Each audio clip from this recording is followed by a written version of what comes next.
What did you put? I've got a brand new combine harvester.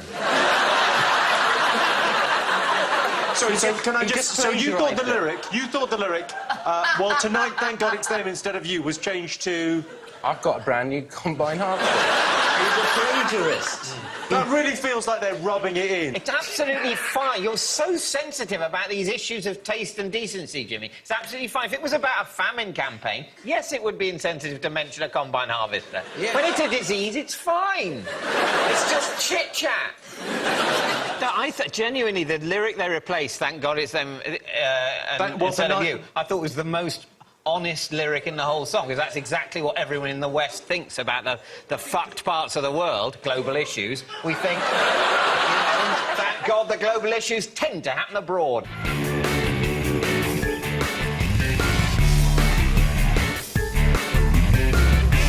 Russell and John. He strapped his hound to a car. That's what he did. He did what? Strapped his It's a beautiful phrase. Hound, Yeah. yes, it's nice, isn't it? He attached... No, he attached his dog to the roof of his car for a 10-hour car journey. And so I was slightly mesmerised when you did that. We got the full gun show. It was amazing. And he said, his excuse... His excuse was... You can't wear that T-shirt, give us a slight glimpse at what the gun show looks like, and never let us get a full glimpse. Let's just get it out of the way. Do it. Just show everyone what they want to see, and then we can move do on. it. Come on, let's see the right arm first. Who wants to do it? Because what's going to happen... No. Because I'll tell you what's happening now, right? So this is happening now on telly, but I'm imagining myself at home with my family, with my dad sat there going, fucking don't. And my mum, go on, do it for the girls. And my granddad just going, kill me. So I'm not going to do it. You'll notice, we didn't participate in what was... That was bullying. Yeah, exactly. Let's call it out. I'm not going to look at them. It was bullying. OK? I don't see how it's bullying to say, can we have a look at your impressive biceps, please? You know what you did. I am very anti-bullying. I bought one of those anti-bullying charity wristbands. In school. I let someone down in school over a similar incident when I was 8, and I'm fucked if I'm letting this happen.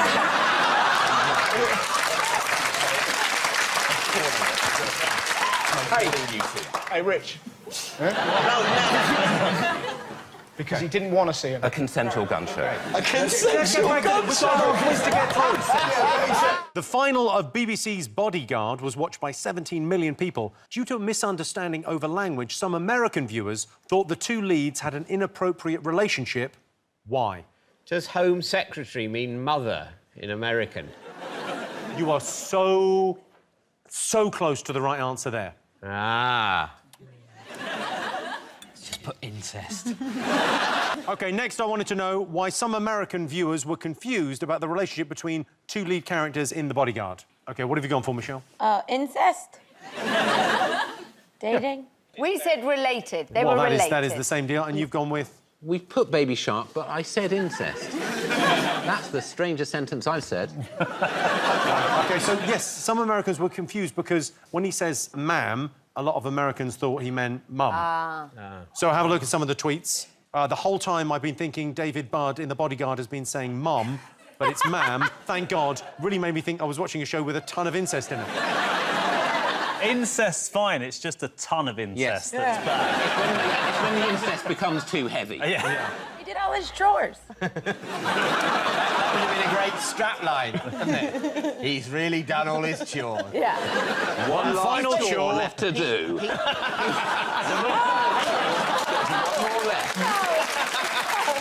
And if he does it well, we're all going on a bleating picnic. Also, there's far too much kind of friendliness between them for a standard English mother-son relationship. I mean, to be honest, I would say if they were a mother and son, it starts that you'd say their relationship is too formal. It's not a healthy... Yes. And then it becomes affectionate, but in the wrong way.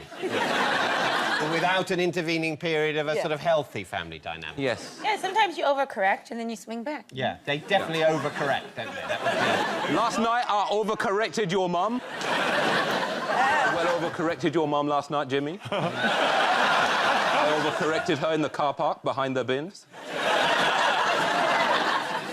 To ask the final question in this round, here's pop sensation Katy Perry. Hi, Jimmy. I'm currently in the UK promoting my record, One of the Boys. But what event would have likely messed up all my plans if I had been here in March? Katy Perry, then. What? What? I was focusing on the beret. Yes, you're very bad at looking at things and actually taking in information, aren't you? I can't watch and hear. Can I just say? You're supposed to tell people what I whispered to you. That's why he's whispered. I'm sorry. What did he say, James? What did he say? This is what it's like being on a team with Sean. Either crying, laughing, talking about insulting kids. That comes up. I went, what do you think? You went, she's got amazing tits. That's the only thing I know. Isn't she the girl who sung I Kissed A Girl? I liked it. I think that would be a hit if it was exactly the same music, but the lyrics were I snogged a bloke and I loved it. I sucked a cock and I liked it. You realise we're just going to edit that bit and use it as a trail. Famous films often have different titles when released in non-English speaking countries. So I'm going to give you 4 translated titles. I just want you to tell me what the original films were called. There's a point for each. OK, so I need the original title of Mum, I Missed the Plane. It's the first one. The Teeth of the Sea. It's the second one. Electronic Murderer. And Father Bastard. Father Bastard? That's just a biopic of my dad, I think. Mum, I Missed the Plane, The Teeth of the Sea, Electronic Murderer, and Father Bastard. I got snacks, Nasty, don't worry. I'm too late. No. Let's not for that. Can I have the 4th one again? What was the 4th one, darling? Yeah. Oh, is Big Nasty sleeping? No, he's not. He's just fabulous. OK, ready for some answers? I gave you 4 translated movie titles. What were the originals? OK, so the first one was Mum, I Missed the Plane. Home Alone. It was, of course, it was Home Alone. You didn't put anything. Back in the game. OK, so no point. The next one, that was the French title for Home Alone. The Teeth of the Sea, you all got this, right? Jaws. The French title for Jaws, of course. Electronic Murderer. Sarah Connor, come with me if you want to live. It's a chopper. I'm not Sarah Connor. Terminator. Terminator, of course. And you put Joe? RoboCop. Oh. He's not a murderer. He's law enforcement. Yeah, well. Justifiable homicide. Oh, that's... Good point. OK, Father Bastard. I put Daddy Dickhead. I panicked, and I thought that might be a film. That is a film you should write. What did you get, Catherine, Big Nasty? Bad Santa. OK, and David, Frank? I thought it was the Father Brown, the popular Kenneth More black and white movie based on the G.K. Chesterton story. I wish it was that. Yeah, that's the right answer. It was called Father Brown, but... What was it? It was Bad Santa, of course. It was Bad Santa. So, points on that, 1, 4, 3. Whoa! So we're like back in the game. Everyone, OK. I asked you why Portofino was plagued by hordes of paparazzi in June. So Wayne and Colleen got married. OK, Sean, James? Rooney got married. OK, you've gone for? Rooney wedding. You're all absolutely wrong. Get in. They've all done well.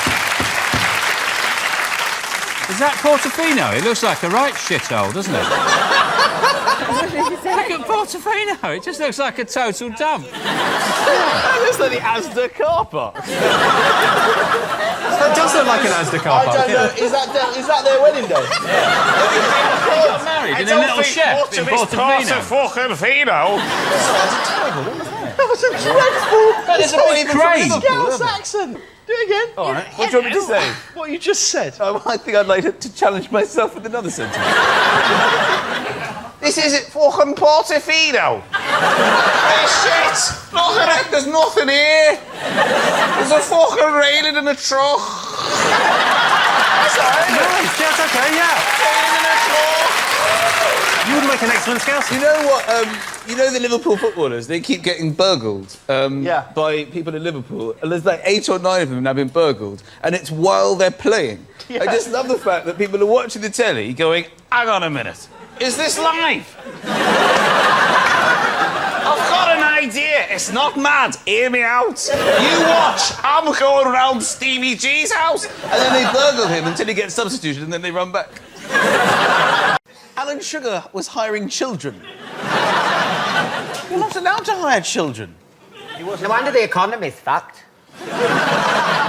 Let me ask you a question. If you, because like they're looking for the next wave of entrepreneurs and businessmen, and you are both brilliant comedians. But if you didn't do that, could you get a job? You think? What would you do? I can't imagine you having a proper job, Michael. Have you ever had a job in the real world? Am I on the Jonathan Ross show? No. No one's on the fucking Jonathan Ross show anymore. I've had jobs. I took raisins off the back of a lorry for fruit and fibre. You took raisins off the back of a lorry? Is that why they grow them? They're in boxes.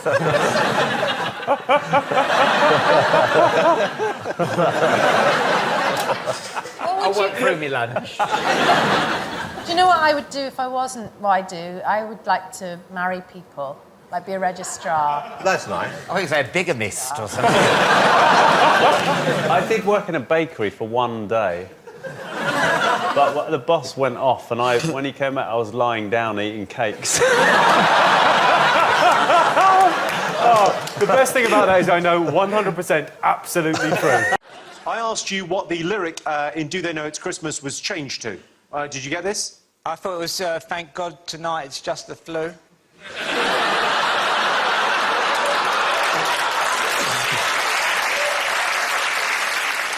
Kevin, Sarah, did you know this?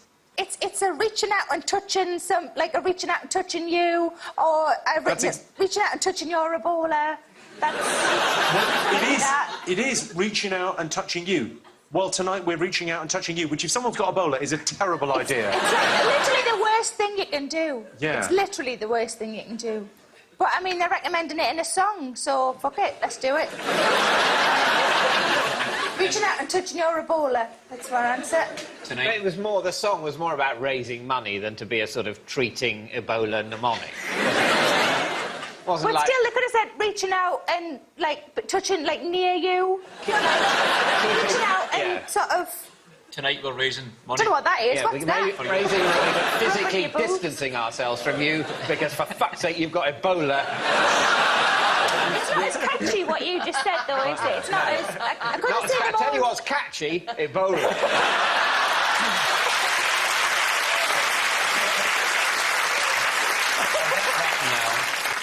What did you put? I've got a brand new combine harvester. Sorry, so can I just... So you thought the lyric, well, tonight, thank God it's them instead of you, was changed to... I've got a brand new combine harvester. He's a plagiarist.